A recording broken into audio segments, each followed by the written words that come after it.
When you were younger, your skin used to bounce back. You'd wake up, look in the mirror, and just go about your day.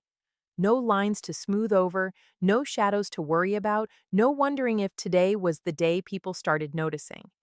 And somewhere along the way, that changed. The lines around your eyes deepened. The skin along your jaw started to soften. Maybe you catch yourself in a photo now and do a double take, wondering when exactly that happened. Here's what most skincare marketing won't tell you. Your skin after 60 isn't broken and those wrinkles aren't a lost cause. But most of what's sold to you as the answer isn't actually where the real leverage is. The truth is less flashy than a miracle cream and more useful. Your skin's biggest levers after 60 are hydration, protein, sun protection, and a small number of nutrients your body genuinely needs more of as you age. And most of that starts with what you eat and drink, not what you apply. I'm Dr. Rose Hart, and today I'm walking you through 6 things that are actually backed by real research, practical enough to start today, and honest about what they can and can't do. No invented statistics, no miracle promises, just what genuinely helps. And just as importantly, what to stop wasting money on. Drop your age in the comments and tell me, what's the one skin change that's bothered you most since turning 60? Sagging along the jaw, thinning skin on the arms, dullness? I read every comment. And subscribe because I break down real practical health science like this every week. Let's talk about why skin actually changes after 60, because understanding the why makes the what to do make sense. Collagen, the structural protein that keeps skin firm, declines gradually starting in your 30s and continues at a slow, steady rate for the rest of your life. By your 60s and 70s, skin is thinner, drier, and less elastic, largely because of 3 compounding factors. Less collagen being produced, decades of cumulative sun exposure breaking down what's there, and skin's natural ability to hold on to moisture declining with age. None of this means your skin has given up. It means it needs different support than it did at 30 as, and most people are never told what that support actually looks like because it's a lot less profitable to explain than a $90 serum. 1. Real hydration done properly. This sounds almost too basic to matter, but it's genuinely underrated. As we age, skin's outer barrier gets less efficient at holding water in, which means the same water intake that kept your skin plump at 40 may not be enough at 65. This isn't about chugging extra water for no reason, it's about consistency throughout the day, rather than a big glass in the morning and nothing else. A practical target most people can actually stick to: a glass of water with breakfast, lunch, and dinner, plus one more mid afternoon. If your urine is pale yellow, you're generally in a good range. Hydrating from the inside also means eating water-rich foods, cucumber, watermelon, oranges, soups, which contribute meaningfully to your daily fluid intake and come with additional nutrients your skin actually uses. One thing worth mentioning, if you're on a diuretic or have a heart or kidney condition, your fluid targets may be different from the general guidance here. So this is worth a quick conversation with your own doctor rather than guessing. 2. Enough protein consistently. Collagen is a protein and your body needs a steady supply of amino acids to keep producing it. Appetite naturally declines with age, and protein intake is often the first thing that quietly drops, sometimes without anyone noticing until skin, muscle, and energy all start to reflect it. A practical target. Aim for a source of protein at every meal, not just dinner. Eggs at breakfast, a source of lean protein at lunch, fish or poultry at dinner, and Greek yogurt, or a handful of nuts as a snack. You don't need protein powder or an expensive collagen supplement to hit this. Whole food sources work and come with additional nutrients you'd otherwise miss. I had a patient, Carol, 69, who told me she'd basically stopped eating breakfast because nothing sounded good anymore. Once we got her back to a simple protein-forward breakfast, eggs, a bit of avocado, she noticed her skin looked less dull within a few weeks. Not dramatic, but real, and it came from something as unglamorous as eating breakfast again. Another patient, Frank, 72, had been living mostly on toast and soup after his wife passed, and cooking for one stopped feeling worth the effort. His skin had gotten noticeably papery, and he assumed it was simply his age now. Once we identified that protein was the actual gap, not some unfixable aging process, he started keeping hard-boiled eggs and canned salmon on hand for easy, low-effort protein. Within 2 months, his skin had visibly more substance to it. Sometimes the fix really is that unglamorous. If this is useful so far, hit like "Oi." It genuinely helps this reach more people who need it. 3. Vitamin C from food, not megadoses. Vitamin C plays a real, well established role in collagen production. It's a genuine cofactor your body needs to assemble collagen fibers properly. But here's the part that gets skipped in a lot of content. You don't need enormous doses to get this benefit. Your body can only use so much vitamin C at once, and past a certain point, extra amounts are simply excreted rather than doing more work for your skin. A practical, safe approach. Aim to include a vitamin C rich food at most meals. Citrus, bell peppers, strawberries, broccoli. This covers what your body actually needs for collagen synthesis without the digestive upset or unnecessary excess that comes with megadosing. If you and your doctor decide a supplement makes sense for you, standard doses, not aggressive multi-gram protocols, are typically what's recommended, especially if you're on blood thinners or have kidney concerns, where high-dose vitamin C needs real medical oversight rather than a YouTube protocol. 4. Sun protection, even now.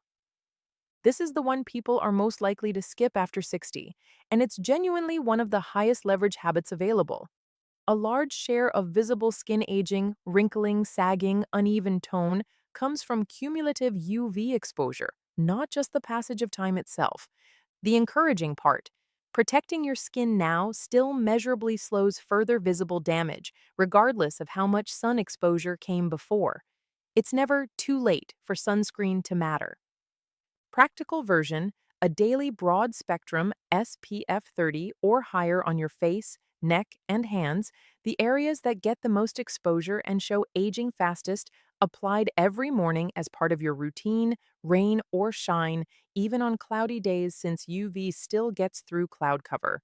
A wide-brimmed hat for extended time outdoors adds meaningful extra protection with zero cost or complexity, and it protects the scalp and ears too, areas people consistently forget.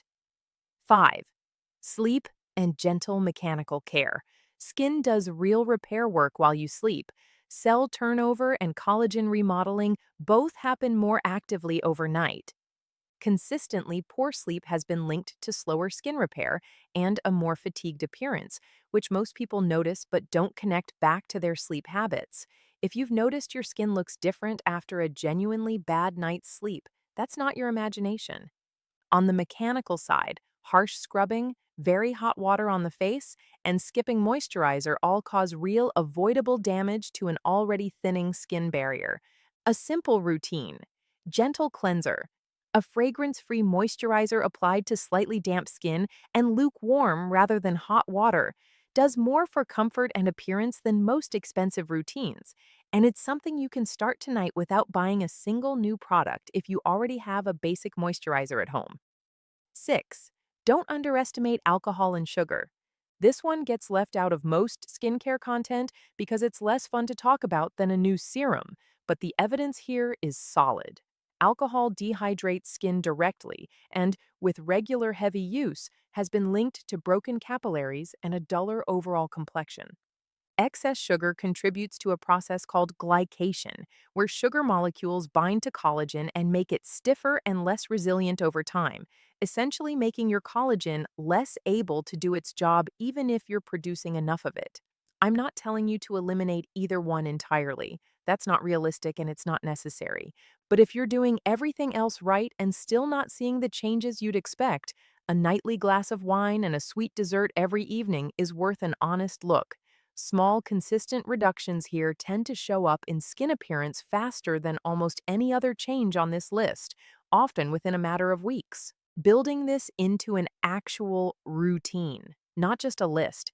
I know 6 things can feel like a lot when you're used to being told, just use this one cream.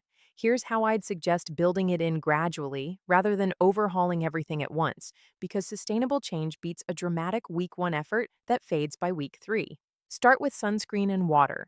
Both take under a minute a day and have some of the strongest evidence behind them. Once that's automatic, usually after a couple of weeks, add the protein at every meal habit, since that one requires a bit more planning. Vitamin C rich foods tend to come along naturally once you're eating more balanced meals anyway. Sleep and alcohol/sugar habits are usually easiest to address last once the earlier habits have built some momentum and you're already feeling a bit more invested in the process. This isn't about perfection. Missing a day of sunscreen or having dessert at a birthday dinner doesn't undo your progress. What matters is the pattern over months, not any single day. Now, a few honest notes about what doesn't hold up, because knowing what to skip saves you as much as knowing what to do. Topical collagen creams sound appealing, but collagen molecules are too large to penetrate past the skin's surface layer. So while they can hydrate the surface temporarily, they aren't rebuilding your skin's structure the way marketing often implies. That's not to say they're useless for comfort and short-term appearance, just that the claims are usually overstated relative to the price tag. Exotic mineral additives, cellular hydration powders, and specialty salts promising to unlock some hidden hydration pathway are, for the vast majority of people, not doing anything that consistent water intake and a balanced diet aren't already doing.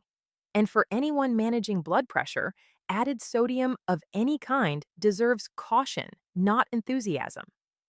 And if you see a video promising a specific percentage improvement in a specific number of weeks from a single ingredient, a 42% improvement in 12 weeks, that kind of framing, be skeptical. Real skin changes from lifestyle factors are gradual, generally becoming noticeable over 2 to 3 months of consistency, not a dramatic before and after in a few weeks. Anyone promising otherwise is usually selling something, and the specificity of the number is often exactly what's meant to make it sound more credible than it is. Here's the part I actually want you to walk away with. None of this requires an expensive routine or a cabinet full of supplements. It requires consistent water intake, protein at your meals, food sources of vitamin C, daily sunscreen, decent sleep and gentle skincare, and a little honesty about alcohol and sugar. That's it. It's not exciting content. There's no dramatic reveal, but it's what actually moves the needle, and it's available to virtually everyone regardless of budget. I know it can feel almost suspicious that something this simple could actually work when so much marketing insists you need something more elaborate, but the biology here isn't complicated.